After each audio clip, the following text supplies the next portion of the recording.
This episode of the Power Ranking Show is brought to you by BetOnline. BetOnline is your number one source for all of your betting needs. Get the latest odds, lines, and matchup reports for football, basketball, baseball, boxing, golf, and more. BetOnline continues to be the fastest and the easiest way to place your wagers, including live betting and your favorite casino and card games that are available to play right from your phone. Head to the website or use your mobile device to sign up today to get in on the action. Remember to use promo code BELIEVE for 50% off your welcome bonus on your first deposit. BetOnline, where the game starts.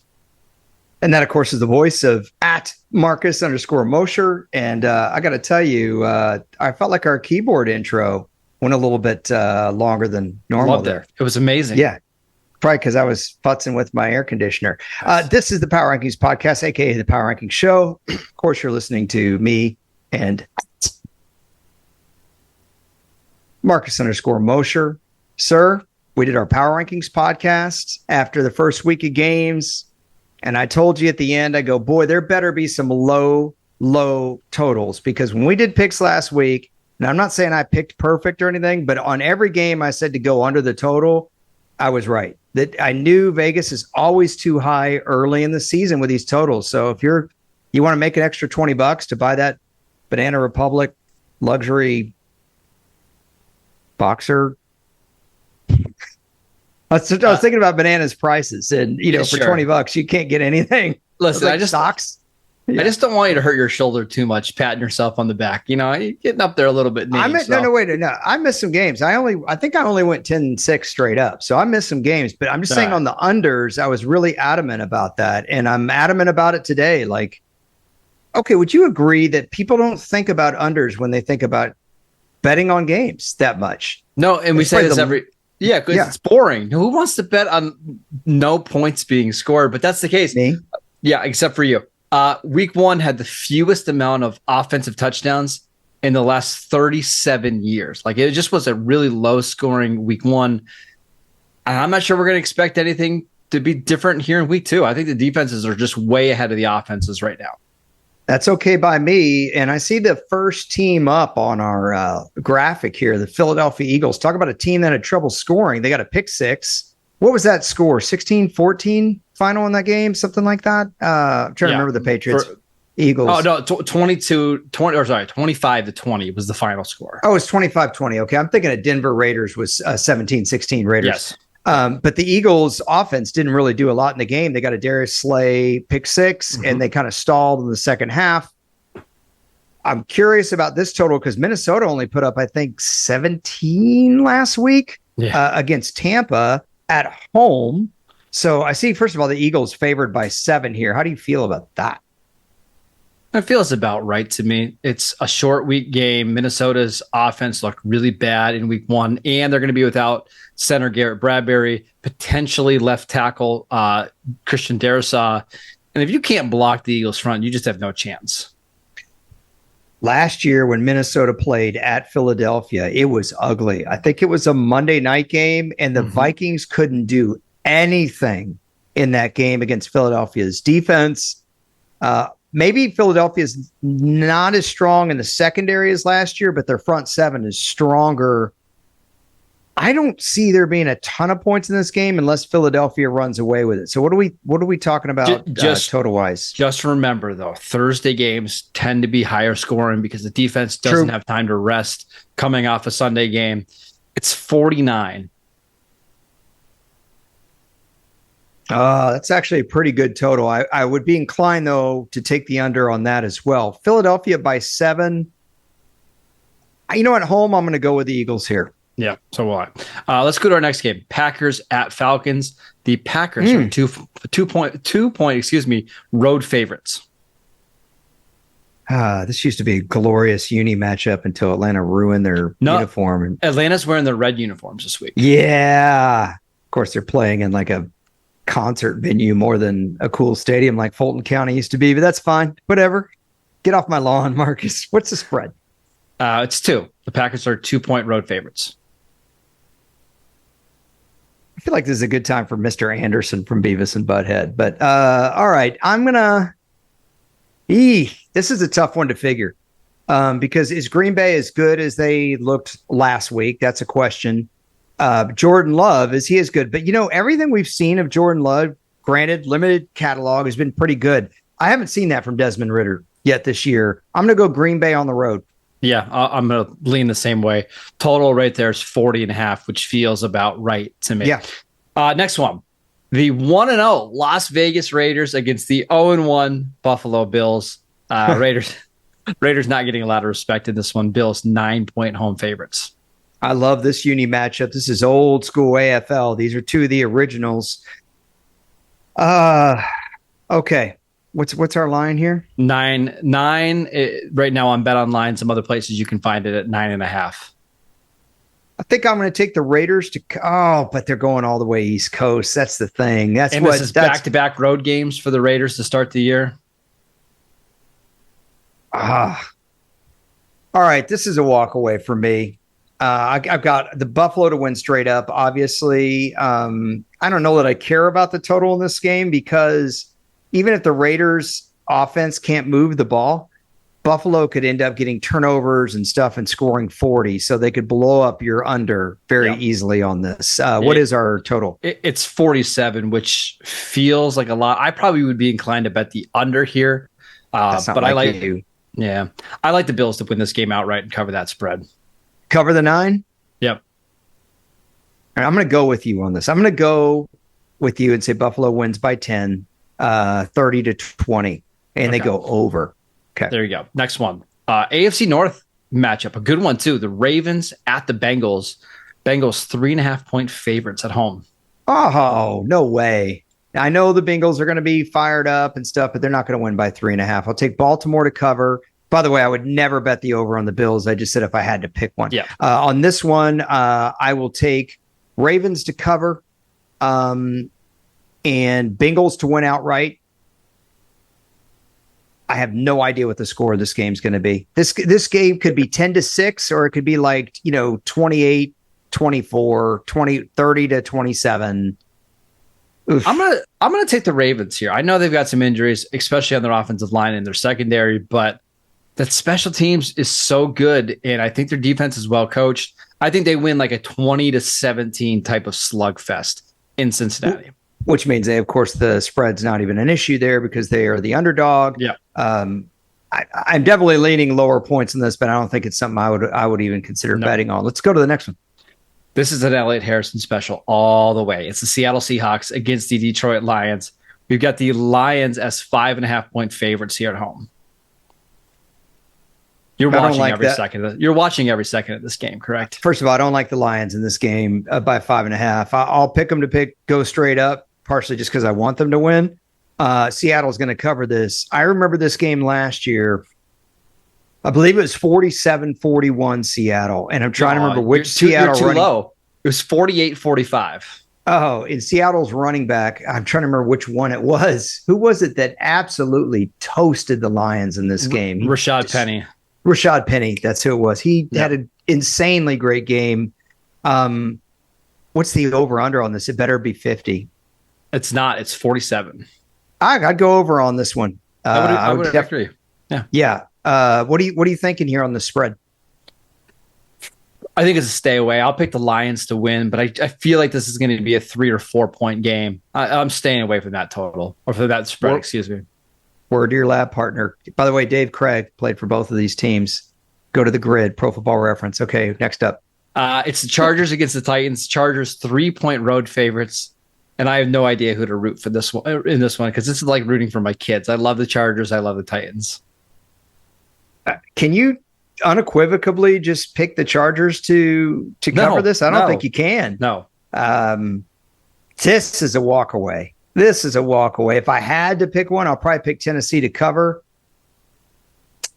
This might be a push. Give me the Chargers in overtime with a road win where their kicker clanks it off the very top of the post and it flutters up in the air and then it nicks the crossbar, goes in, Chargers win. It's oddly 48 yards out.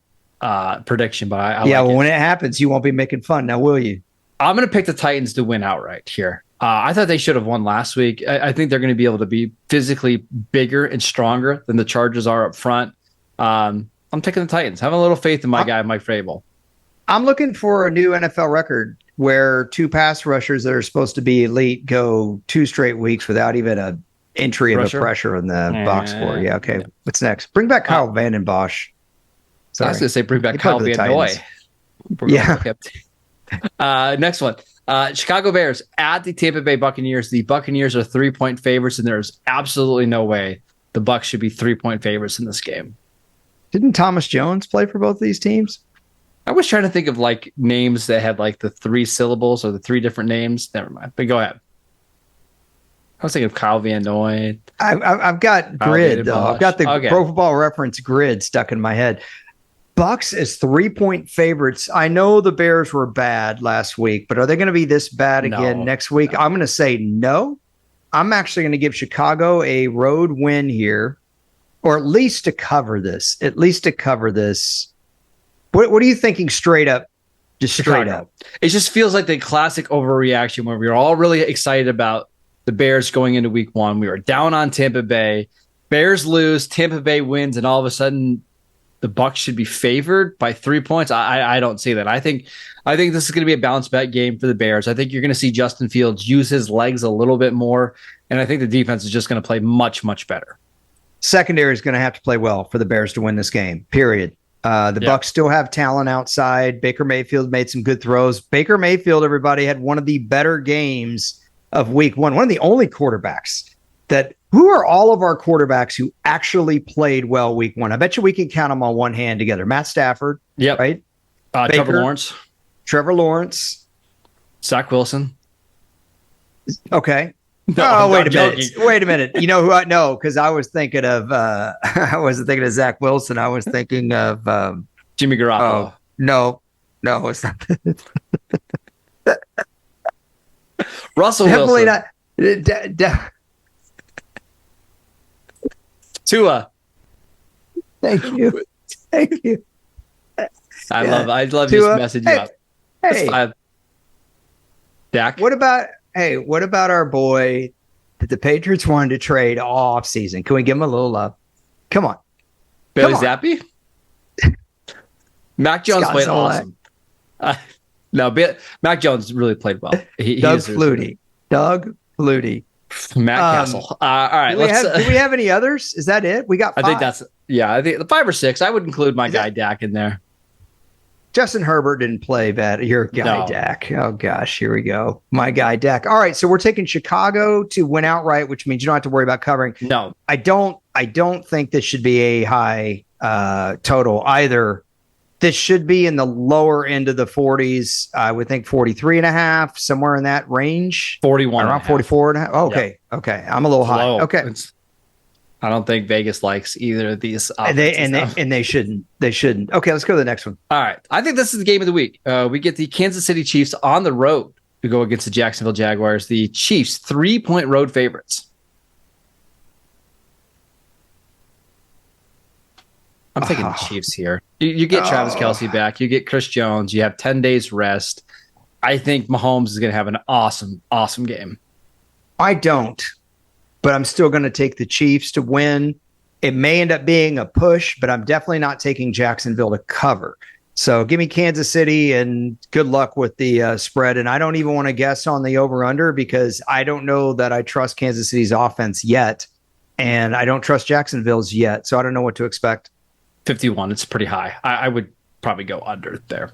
Let's go to a game that I absolutely will not watch a single second of. It's the Indianapolis Colts against the Houston Texans. The Colts are 1-point road favorites. Yeah, I'm really going to try to avoid this game. Really going to try to avoid it. Yeah. Can you take the Colts on? I mean, the Texans were not good last week. Anthony Richardson's good to go, right? Yep. But this is a road game, and I'm sure Houston wants to put last week behind him. It's just, does Houston have the horses right now to play with the Colts? I think I'll go ahead and take the Colts on a road win here. I would not gamble on this. If you gamble on this game, you have larger problems than the Cardinals do. And the total on this game better be low. I don't think the Colts are putting up points like they did last week. If this is anything 44.5 or 45 and over, I'd go under on it. Do you think if the Colts called T.Y. Hilton this week, he could still get like 75 yards against the Oh, yeah. Texans? Yeah. T.Y. Hilton would catch 3 balls for 30 yards and 2 touchdowns. I think his career average is like 88 yards against the Texans. I'm not Well, exaggerating. I was trying to bring the yards down, but he'd still score 2 touchdowns. Yeah, there's no way he doesn't. All right, I'm with you. I'll take the Colts there. 49ers at Rams. The 49ers are 8-point favorites on the road. That's a big line. That's a really big line. And I could see the 49ers having a little bit of a come down in this game. That said, they're healthier. I guess I have to go with them. The Rams just aren't strong enough. But I'd like to see what Matt Stafford does to that secondary after the way he played in Seattle last week. Let's talk total on this because I don't think this will be a high scoring game. Where are we at on this one? 44.5. See, the thing is, though, the 49ers could end up scoring 30-something points. Easily. I think I'd be more inclined to go over because I don't, you've pointed it out before. The 49ers secondary is decent. It's not the strength of that defense. I could see Matt Stafford getting 2 touchdown passes, couldn't you? I mean, if you're especially in the fourth quarter, right? If they're behind and it's 30-7 and he throws 2 touchdowns late. Yeah, I could see that. Yeah. Your boy Brett Maher kicks a couple field goals, and there you go. You're done. I almost said your boy Micah Noor. Toby Goen. Yeah, go ahead. What's next? Next one. We got the Giants at the Cardinals. The Giants are 5.5-point road favorites.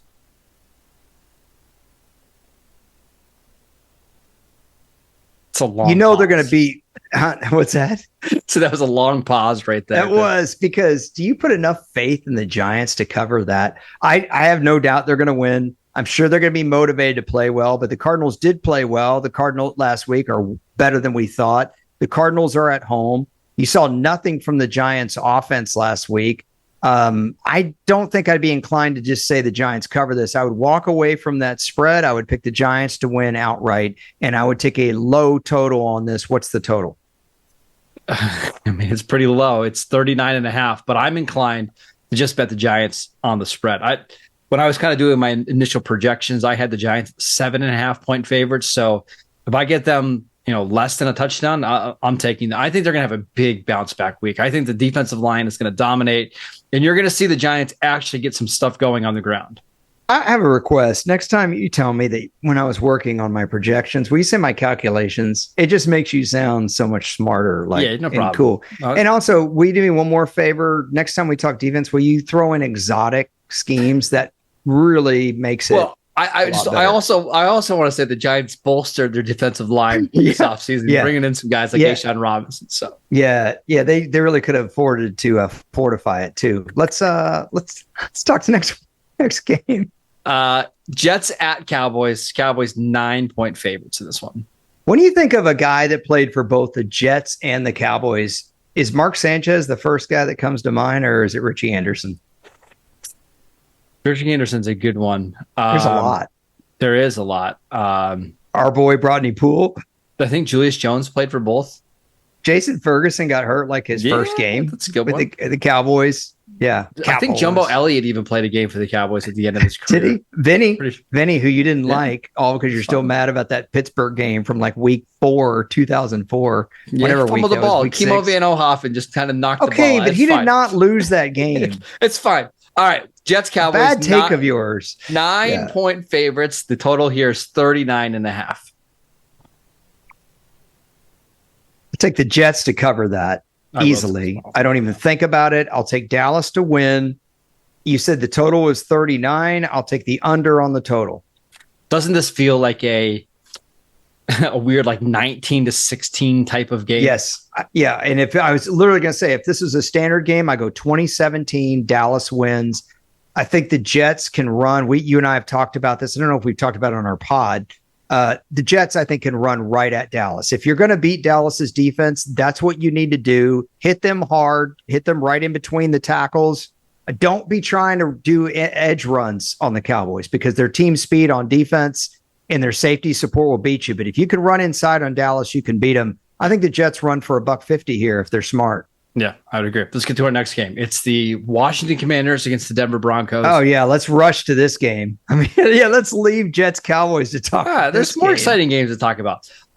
Broncos 3.5-point home favorites. Well, this is a little Super Bowl 22 rematch for all you little history buffs out there. That game was not close.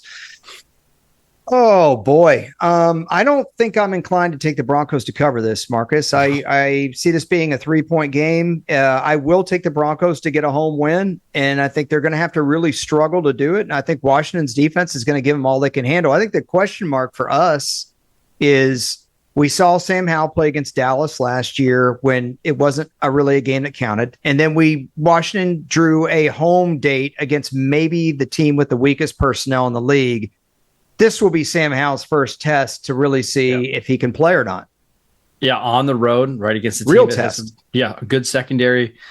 I'm leaning taking the Broncos here, but I have no way I would take them 3.5. This just feels very much like a 14-13 type of game that's really ugly and probably gets over in like 2.5 hours because both teams just try to run the crap out of the ball. Sam Howell, 19-30 for 172, a touchdown and a pick. That's my prediction. This should be a low total. Did you get the total on this? It's got to be 42 or under. Has to be. It's 17. No, it's not that low, but it's pretty low. It's 38.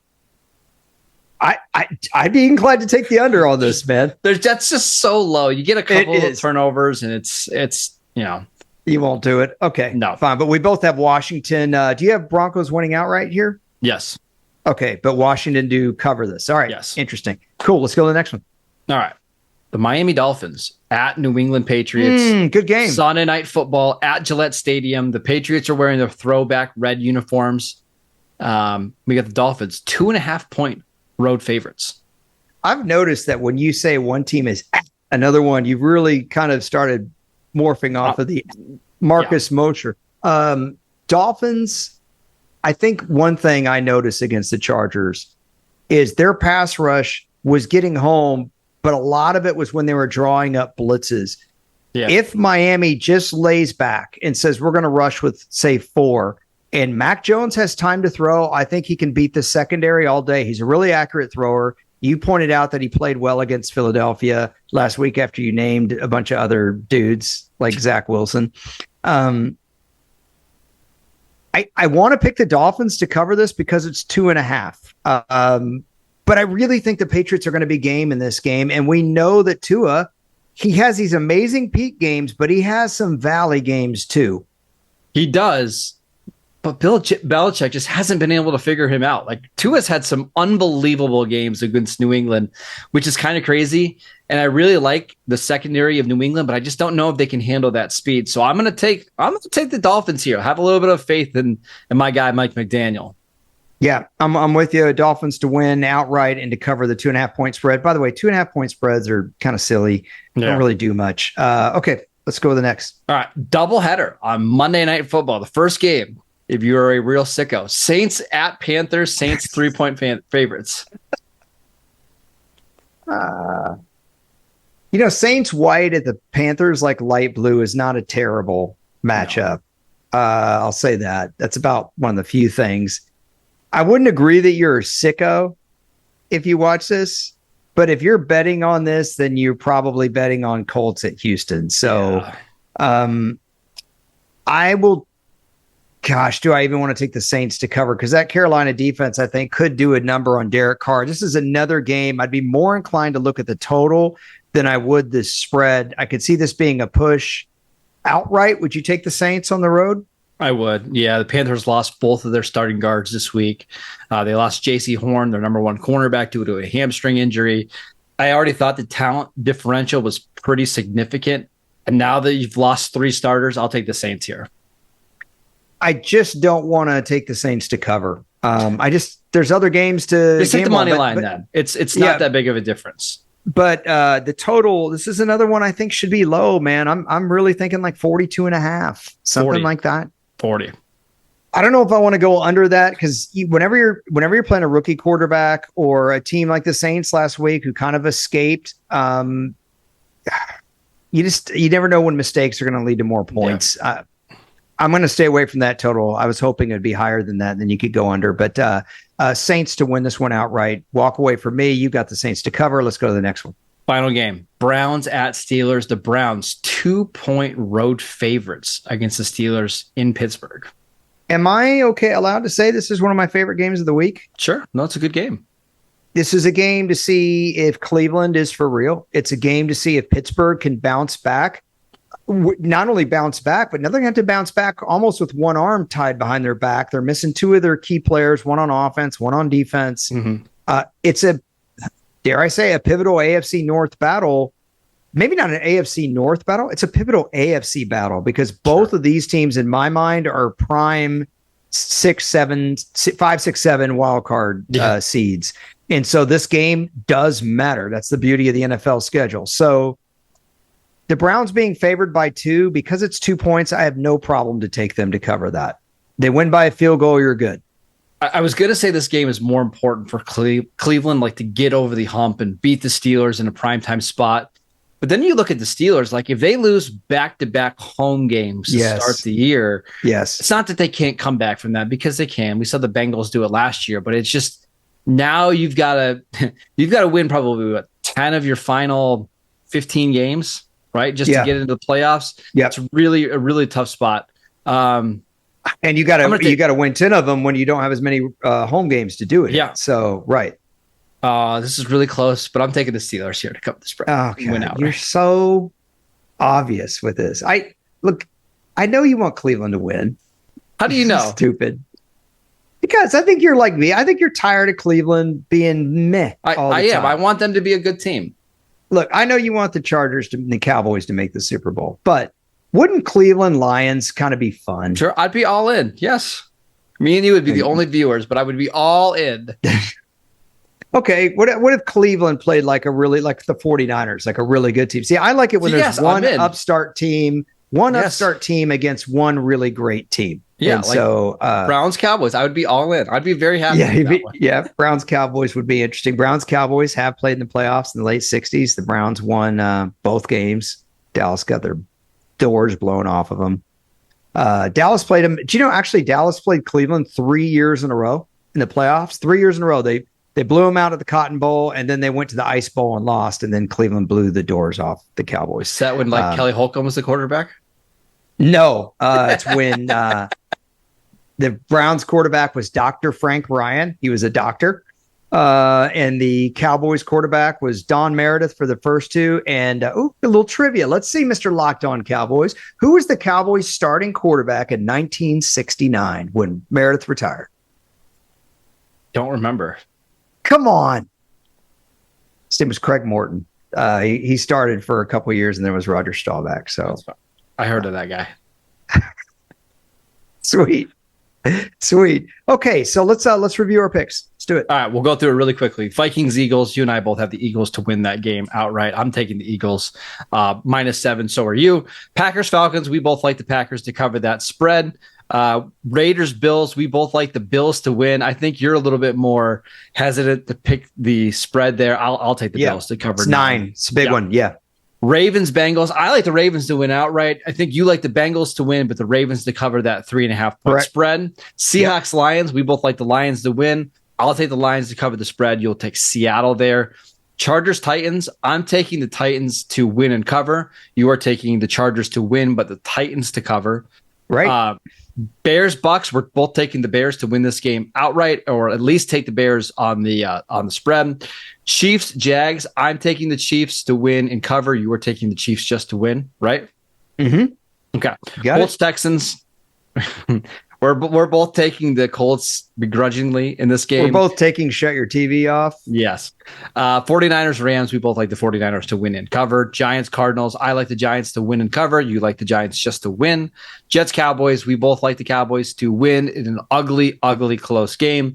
Commanders, Broncos. I like the Broncos to win outright, but we're both staying away from that spread. Dolphins, Patriots. I'm taking the Dolphins. You are taking the Dolphins. I'll take the Dolphins on the spread, by the way. Saints, Panthers. We like the Saints to win that game outright. Stay away from the spread. You're taking the Browns. I'm taking the Steelers, and I'm going to be right this week. All right, bro. I think I like the Cowboys, Jets, the Broncos, Commanders unders the most, and winning outright or winning and covering the spread. I don't know if there's any spreads that I absolutely love this week, but I'm really confident. Oh, I can't say I'm confident about Cleveland. When can you ever, in a sentence? I think I'm confident about the Dolphins, honestly, covering that 2.5 points at New England. The more I think about it, is there any one of these that you're really? I'll take the Chiefs to cover the 3-point spread. I mean, at worst they push and I think they win by a field goal, but I just think with the way that they lost last Thursday, they're going to come out fired up. Travis Kelce is going to give them a jolt on offense. I already thought they were good on defense last week. Now you get Chris Jones. I think they're going to be fine. Kind of to bring this full circle, pay something off. We talked about unders here at the top of our picks and how so many of them came true in week 1. I know you don't like to bet the unders, but the Jets, Cowboys, and the Broncos, Commanders, would you be inclined to want to pick those more than the spread on either of those games? Just I will say the only thing that worries me a little bit in the Dallas Jets game is, like we saw last week, the Cowboys, when they get turnovers, they usually turn them into scores. And they come in bunches. So I could see a scenario where this game is 9-6 going into the fourth quarter, and all of a sudden now it's 30-9, right? Because the Cowboys got a couple fumbles. However, I would still take the under here. I just don't see the Cowboys offense having a ton of success. I love the 1916 score prediction. I mean, I think that is right on the money. If I'm the Jets, 28 dropbacks max for Zach Wilson this week. Use your backs. They're good. Breece Hall, man, looked quick coming back from that injury last week. I talked about Dalvin Cook on the Power Rankings podcast. But last thought from you, bro. Pretty good slate of games here in week 2. I kind of hate the Thursday night game between the Eagles and Vikings because I think they're going to get blown out. But Miami, New England's a really fun game, and then Cleveland, Pittsburgh for a lot of different reasons. I'm excited for this week. Usually week 2's games are pretty sloppy, but I think we got some good ones. That's right. I just forgot that Miami, that game is the Sunday night game. That is good. And I'm not a big fan, by the way, of the Monday night doubleheader. I just give me one game on Monday night. I'm good with that, especially when the undercard is really, really under. It's a 4:15. You're just going to be waking up from your afternoon nap. You're going to be getting your coffee, your second coffee of the day. So it's like, we don't need this. Yeah, we don't. Okay. I think that's enough. I'm actually usually eating M&M cookies by that time. I've been buying M&M cookies from the grocery store. It's a bad habit. Another good habit is to listen to Locked On Cowboys. You get everything you need to know about the Cowboys. The cool thing is regular season, Landon and Marcus are not talking about backup guards anymore. So that's fun. They're talking about week 2, baby. Speaking of week 2, baby, win, baby, just win, baby. USA Today Raiders Wire. Marcus covers the Raiders, and he also does a Dynasty podcast. Yes, they're doing that all season long, even though the drafts are over, and he's been writing for the 33rd team. He is at Marcus_Mosher. Now that I've promoted his work enough, I think I could promote it a little bit more. I'm sure he's doing something else. I'm at Harrison NFL on Twitter, and we will talk to you guys later. If you didn't catch the Power Ranks podcast, we posted it a little bit late last night, but it's there. Take care, everybody.